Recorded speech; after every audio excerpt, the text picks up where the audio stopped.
Evolution can best be described as descent with modification.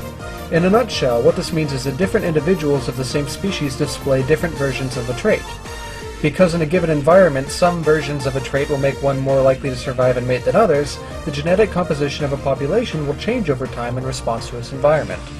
If a large population becomes split into smaller ones, and those smaller populations aren't allowed to readily mate, genetic differences will accumulate between the populations based on their environment.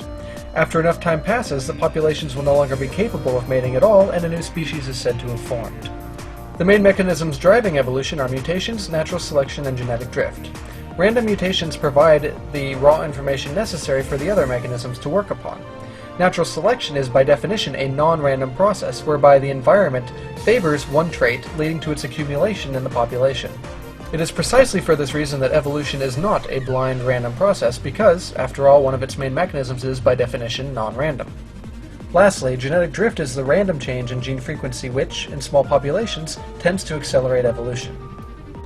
Despite public opinion to the contrary, the scientific debate as to whether or not evolution happens ended nearly 100 years ago.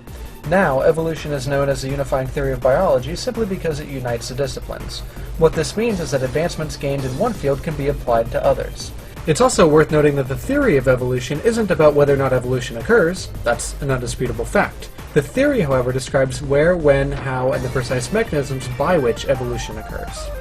Indeed, evolution is universally accepted as the origin of species simply because every aspect of every discipline in biology confirms it independently. All of these analyses independently line up to give us a clear picture as to the history of life on this planet.